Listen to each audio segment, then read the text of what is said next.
우리를 대표해서 기도해 주시겠습니다.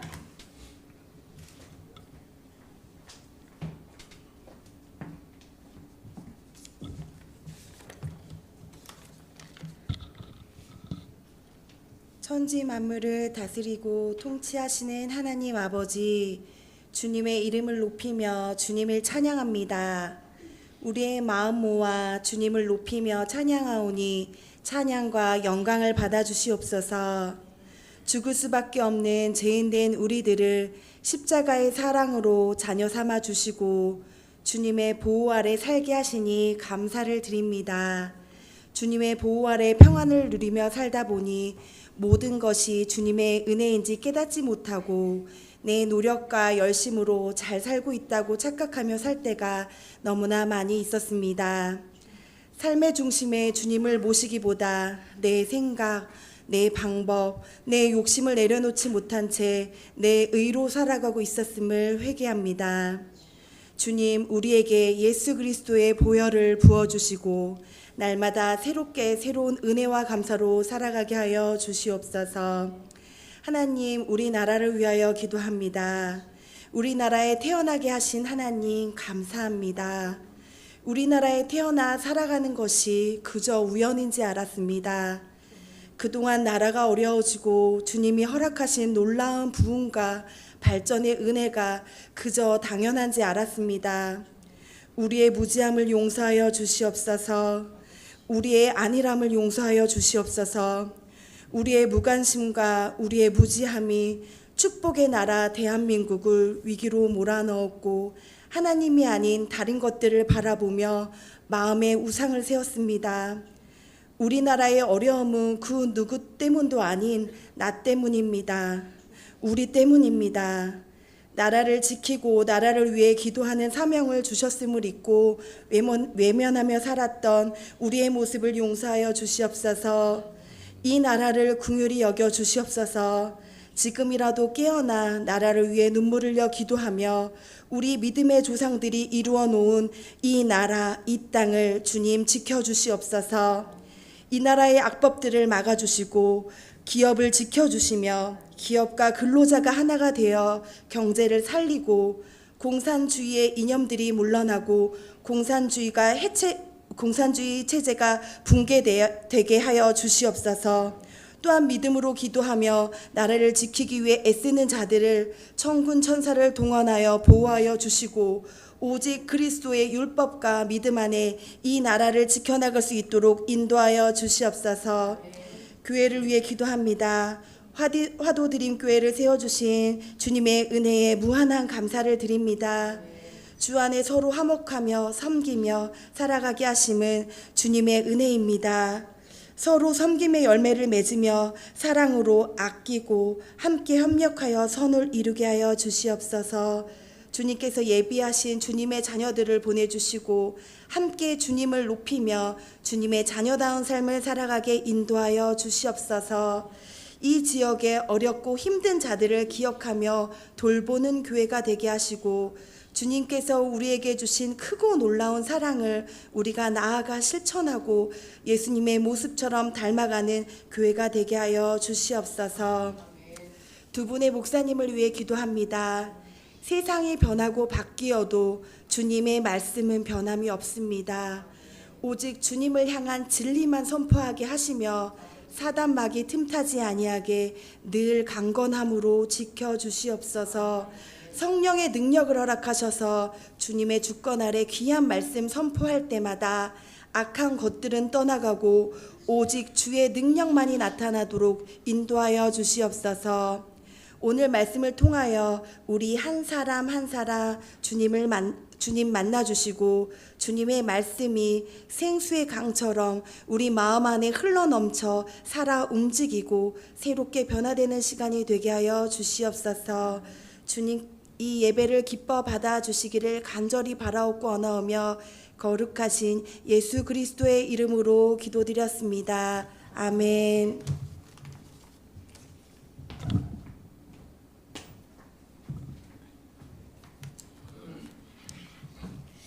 오늘 말씀은 사도행전 28장입니다.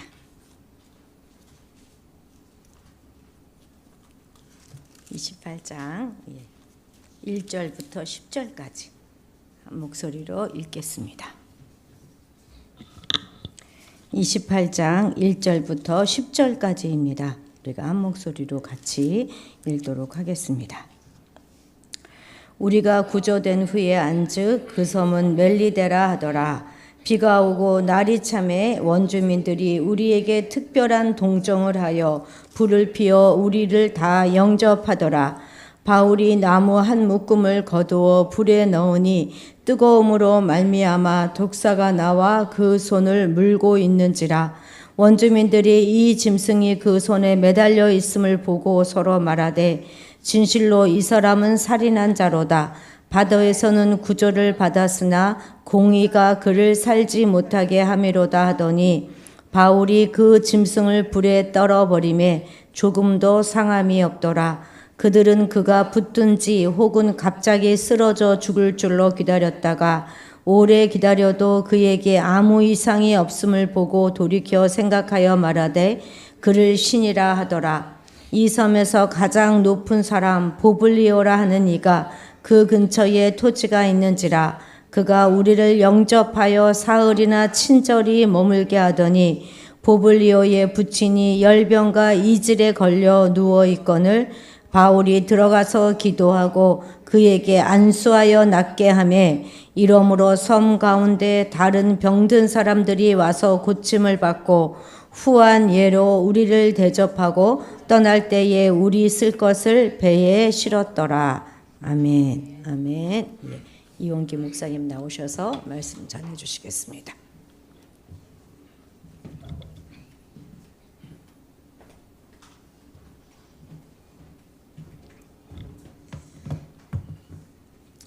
잠깐 기도하겠습니다. 사랑의 아버지 하나님, 항상 저희들을 지켜주심을 감사합니다.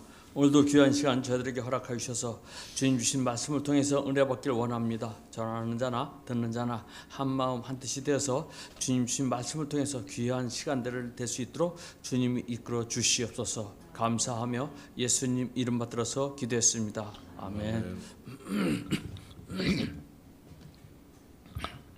우리가 지난 시간에 바람에 밀려 배가 이리저리 쫓겨가는 것이 방주가 되어서 섬 가까이로 인도하였던 것을 우리가 배웠습니다.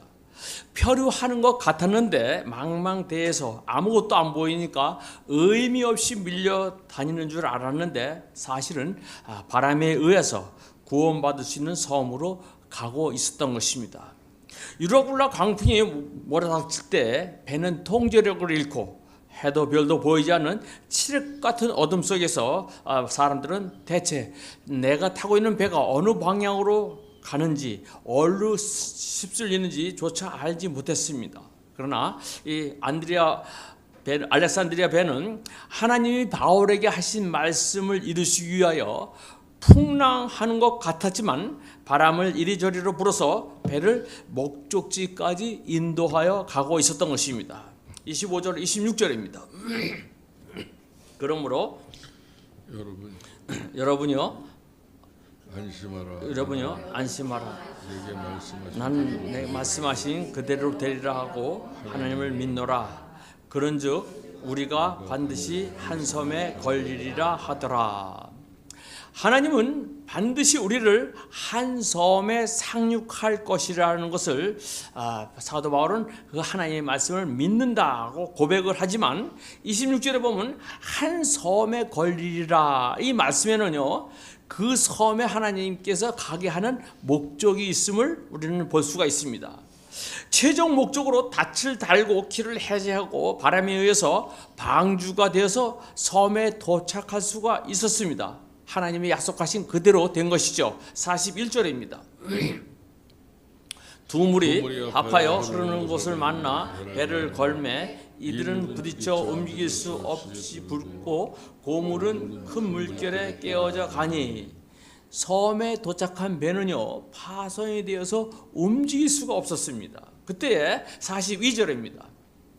군인들은 제수가 헤엄쳐서 도망갈까 하여 그들을 죽이는 것이 좋다 하였으나 제수들을 호송하는 책임을 맡은 백부장과 군인들은 군인들이 먼저 생각한 것이 이 어수선한 틈을 타서 혹시 죄수들이 도망칠지 모르니까 차라리 저들을 죽여버리는 것이 좋지 않겠습니까? 라는 생각을 갖고 있었습니다.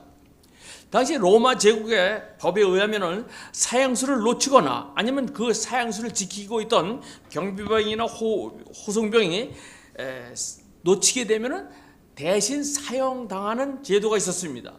그러한 위험 부담을 없앨 수 있는 가장 좋은 방법은 아재 죄수들을 죽이는 것이었죠. 그런데 그렇게 하다 보면 바울까지 죽이게 되는 것이죠. 만약 백부장이 부하들의 건의를 받아들여서 죄수를 죽이라 명령하였다면요, 바울 역시 죄인들과 같이 죽임을 당할 수밖에 없었던 것입니다. 그러나 백부장은 바울의 행동 속에서, 즉 풍랑 속에서의 담대함과 위기 상황 속에서 보여준 뛰어난 용기, 그리고 그가 믿는 신앙의 능력에 대해서 큰 감동을 받았습니다. 그렇지만 또한 하나님께서는 바울에게 한 약속이 있습니다. 23절 24절입니다. 내가 속한 바 곧 내가 섬기는 하나님의 사자가 어제 밤에 내 곁에 서서 말하되 바울아 두려워하지 말라. 네가 가이사 앞에 서야 하겠고 또 하나님께서 너와 함께 항해하는 자를 다 내게 주셨다 하셨으니, 하나님이 바울에게 하신 약속을 이루시기 위해서 하나님은 백부장의 마음을 움직였습니다. 그래서 백부장은 바울을 살리기 위해서 죄수들을 죽이는 것을 막았습니다. 제지하였습니다. 결국 바울로 인해서 같은 배에 타고 있던 죄수들의 목숨까지도 건질 수가 있었던 것입니다. 43절입니다. 백부장이 바울을 구원하려 하여 그의 뜻을 막고 헤엄칠 줄 아는 사람들을 명하여 물에 뛰어내려 먼저 육지에 나가게 하고, 배가 자초한 곳은 해안에서 그리 멀지 않은 곳이었으므로 백부장은 헤엄칠 줄 아는 사람은 먼저 뛰어내려서 헤엄쳐서 나가라고 하였습니다. 44절입니다. 그 남은 사람들은 널조각 혹은 배 물건에 의지하여 나가게 하니 마침내 사람들이 다 상륙하여 구조되니라. 헤엄칠 줄 모르는 사람들은 널조각이나 배의 물건들을 의지해서 섬에 상륙할 수가 있었습니다. 전원이 육지에 상륙함으로 하나님의 말씀이 이루어진 것입니다. 28절입니다. 28장 1절입니다. 우리가 구조된 후에 안즉 그 섬은 멜리데라 하더라. 우리가 안전하게 목숨을 구한 뒤에 그 섬이 멜리데 섬, 오늘날 몰타 섬입니다. 몰타 섬이라는 것을 알았습니다. 이 섬은 지중해에 있는 섬으로서 제주도의 6분의 1 정도의 크기로 지금 몰타 공화국이라고 불리고 있는 섬입니다. 섬나라입니다. 당시 배가 파손당해서 헤엄쳐서 섬에 도착했기 때문에 옷은 젖어 있었고 또한 날씨는 추워서 벌벌 떨고 있었습니다. 그런데 멜리데 사람들이 그들을 보고 어떻게 하였습니까? 2절입니다. 비가 오고 날이 차매 원주민들이 우리에게 특별한 동정을 하여 불을 피워 우리를 다 영접하더라. 비가 오고 날이 차매 원주민들이 특별한 동정을 하여서 불을 피워서 다 영접하였다고 하고 있습니다. 본문에서 원주민이라는 이 헬라어의 뜻은 알아들을 수 없는 말을 하는 헬라 사람이 아닌 모든 사람을 이야기하고 있습니다. 당시에 자신들이 제외한 모든 사람들을 일컬어 야만이라고 불렀습니다. 로마서 1장 14절 말씀 보시기 바랍니다. 헬라인이나 야만인이나 지혜 있는 자나 어리석은 자에게 다 내가 빚진 자라. 사도 바울도 당시에 사람들을 어떻게 했습니까? 헬라인과 야만인으로 구분한 것을 볼 수 있습니다. 멜리데 사람들은 야만인의 취급을 받았지만 구조된 사람들을 어떻게 했습니까? 2절 말씀 한번 다시 보겠습니다.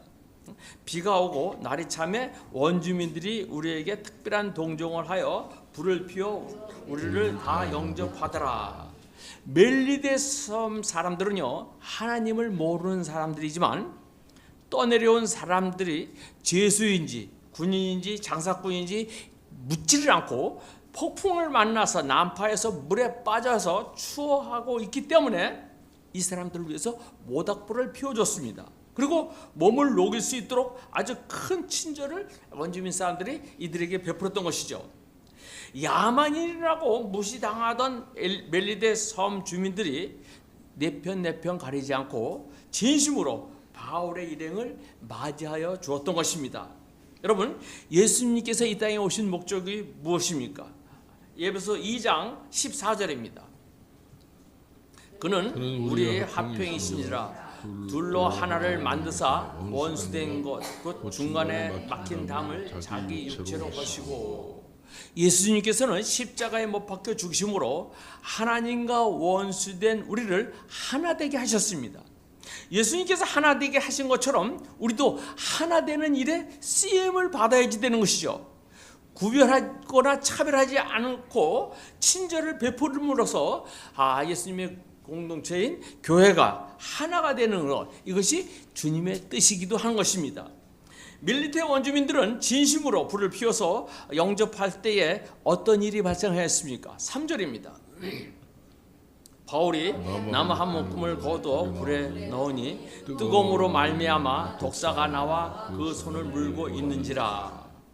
바울이 나무 한 묶음을 걷어서 불에 넣으니 뜨거움으로 독사가 나와서 그 손을 물었다고 얘기하고 있습니다. 바울이 원주민들이 불을 피우는 것을 곁에서 보고 있다가 이것을 도우려고 나무를 한 묶음 갖고 와서 불에 넣었습니다. 그러자마자 나무 더미 속에 숨어있던 독사가 놀라서 나오면서 바울의 손을 물었습니다. 독사에 물리면 어떻게 했습니까? 생명이 위험합니다. 4절 말씀 보시기 바랍니다. 원주민들이 이 짐승이 그 손에 매달려 있음을 보고 서로 말하되 진실로 이 사람은 살인자로다. 바다에서는 구조를 받았으나 공의가 그를 살지 못하게 함이로다 하더니, 바울이 독사에 물린 것을 본 그 섬 주민 사람들은 바울이 살인자라고 단정을 지었습니다. 그들이 믿는 토속 신앙에 의하면요, 독사에 물려 죽은 사람은 살인자였기 때문인 것이죠.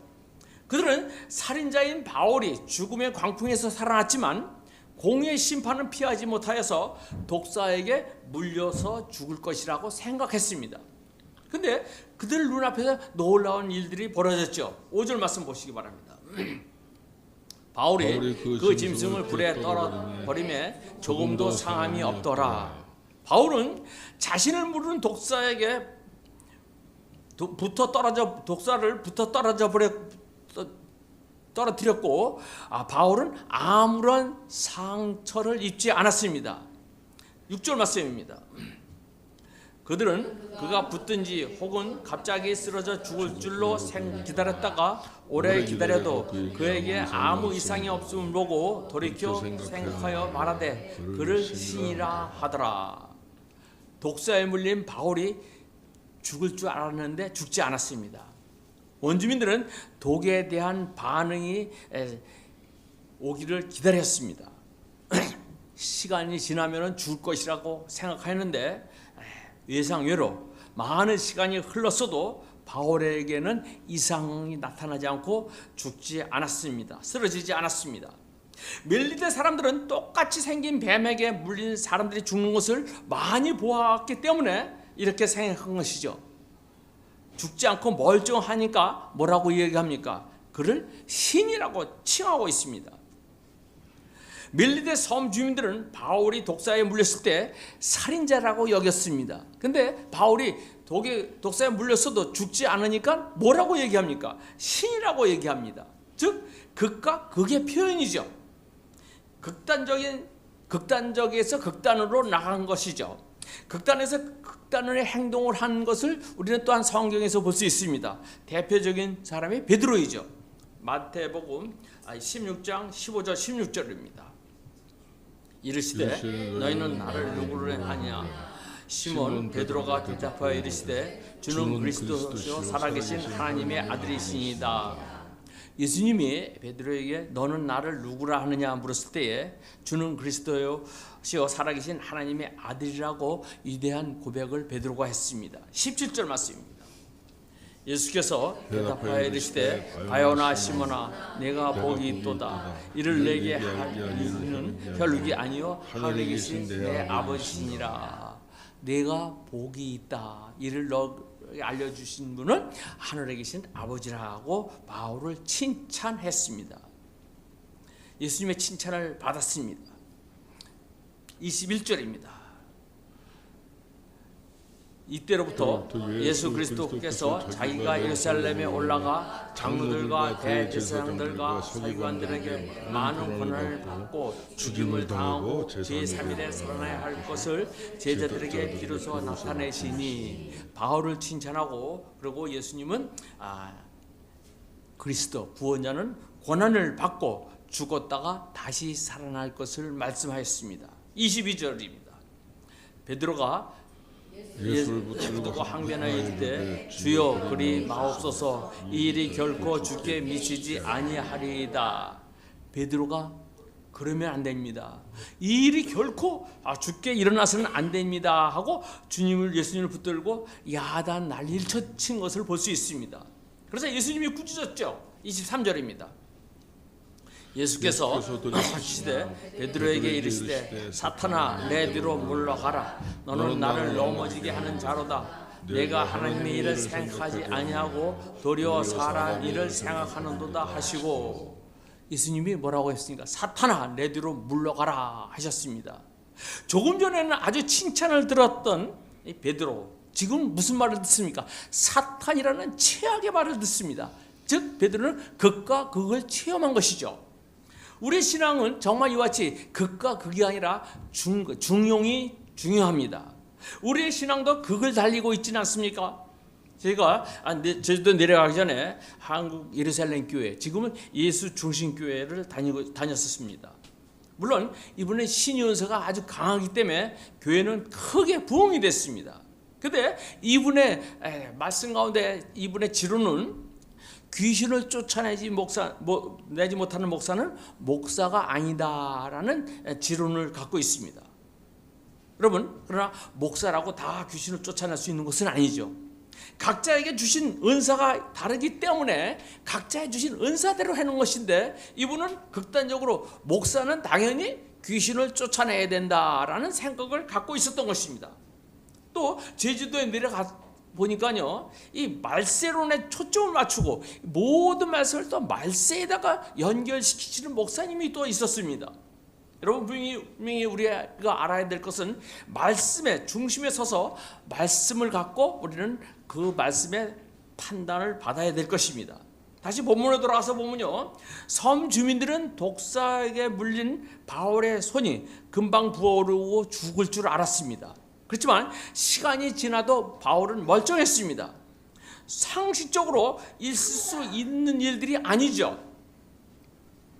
이와 같이 이 말씀을 준비하다가 제가 서귀포 집사 시절에 어느 전도사님이 설교한 말씀이 생각났습니다. 그분은 마가보 16장 17절 18절입니다. 믿는 자들에게 이런 표적이 따르니 곧 그들이 내 이름으로 귀신을 쫓아내며 새 방언을 말하며 뱀을 집어 올리며 무슨 독을 마실지라도 해를 받지 아니하며 병든 사람에게 손을 얹은 즉 나으리라 하시더라.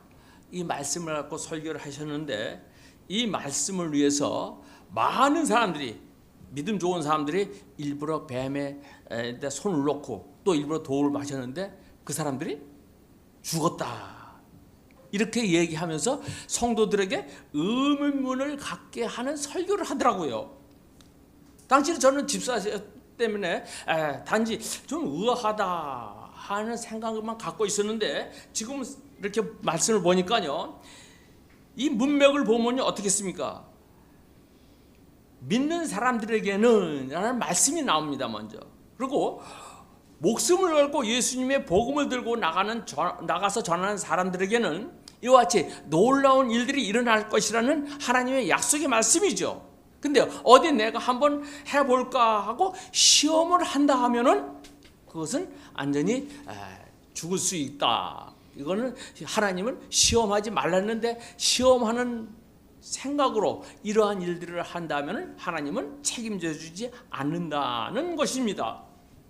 14절 때는 그 말씀을 들으면서도 이해하지를 못하고 그냥 단지 의아하다라는 생각만 갖고 있었죠. 그러나 오늘 본문에서는요, 바울은 가이사 앞에 세우는 과정 속에서 멜리데 섬에 와서 사역을 하는 가운데서 뱀에게 물렸던 것입니다. 이는 분명 하나님의 뜻에 의해서 멜리데 섬에 상륙하여 하나님의 뜻을 이루는 과정 속에서 일어난 것이기 때문에 하나님을 시험하는 것이 아니죠. 그렇기 때문에 독사가 그의 손을 물었다 할지라도 하나님이 그를 지켜줬던 것입니다. 하나님께서 이 사건을 통해서 주님의 종, 즉 주님의 증인으로 쓰임 받을 수 있도록 바울을 섬 주민들 앞에서 높여 주었기 때문에 뱀을 집어올리며 무슨 독을 마실지라도 해를 받지 아니하며 병든 사람에게 손을 얹을지라도 나음을 얻을 수 있으라는 이 말씀을 이루어졌던 것을 볼 수 있습니다. 하나님의 역사하심으로 바울이 독사에게 물리고도 죽지 않는 신적인 존재가 나타났다는 소문이 삽시간에 퍼졌습니다. 7절 말씀입니다. 이 섬에서 가장 높은 사람 볼리비오라 하는 이가 근처에 토지가 있는지라 그가 우리를 영접하여 사흘이나 친절히 머물게 하더니, 가장 높은 위치에 있는 버블리오가 바울의 소식을 듣고 바울을 집으로 초대했습니다. 버블리오가 바울이 독사에 물렸는데도 죽지 않고 살아있다는 소문을 들었기 때문이죠. 그 소문을 듣고 바울의 일행을 집으로 초청한 것입니다. 여기서 친절을 베푼 대상이 우리라고 하고 있습니다. 즉 배에 탔던 전원이 아니라 바울과 누가의 일행 몇 사람 정도, 또한 바울이 사흘 동안에 그 사람의 집에서 머물 수 있도록 허락하여 준 이 책임자인 백부장도 같이 함께 할 수 있었다는 것을 알 수 있습니다. 그렇다면 로마 백부장과 몇몇 군인들도 거기에 함께 있었던 것을 우리는 짐작할 수가 있는 것입니다. 만약 독사에 물리는 일이 없었다면 그 섬의 가장 높은 곳에 위치한 버블리오가 바울을 청할 일이 없었을 것이고 또한 만날 일도 없었을 것입니다. 버블리오의 초청을 받고 방문한 바울은 버블리오의 부친이 열병과 이질로 누워있는 것을 보았습니다. 8절입니다. 버블리오의 부친이 열병과 이질에 걸려 누워있거늘 바울이 들어가 기도하고 그에게 안수하여 낫게 하며, 이 병세는요, 사도행전을 기록한 누가가 의사였기 때문에 의사인 누가가 확인하고 기록한 것입니다. 당시 의학으로는 열병과 이질 모두 치료하기 힘든 병이었습니다. 그래서 심한 경우에는 목숨을 잃을 경우도 있었습니다. 그 본문을 보면요, 버블리오가 자기 아버지의 병을 고쳐달라고 바울에게 부탁하지 않았습니다. 그냥 바울이 버블리오의 아버지 집에 갔다가 열병과 이질에 시달리는 것을 보고 그의 방에 들어가서 손을 얹고 기도하고 그 결과 깨끗이 나음을 얻게 되었던 것입니다. 바울이 버블리오의 부친에게 안수 기도를 하자 주님께서 그를 낫게 해주셨죠. 소문이 나자 멜리데 섬의 모든 병든 사람들이 바울에 의해서 고침을 받았습니다. 9절 말씀입니다. 이러므로 성 가운데 다른 병든 사람들이 와서 고침을 받고, 주님께서 약속하신 말씀, 지중해 한 섬에서 관리를 하는 그 섬에서 복음이 전파되는 것을 볼 수 있습니다. 만약에 바울이 독사에 물리지 않았다면 버블리오의 섬 사람들이 바울에게 몰려와서 치유함을 받을 수 있던 것은 있을 수 없었겠죠. 바울이 예수님의 이름으로 치료를 했을 것입니다. 그리고 또 그 과정 속에서 복음을 전했습니다. 그렇기 때문에 멜리데 섬 사람들은 예수님이 누구인지 자연스럽게 알게 되었던 것을 우리는 여기서 추정할 수가 있습니다.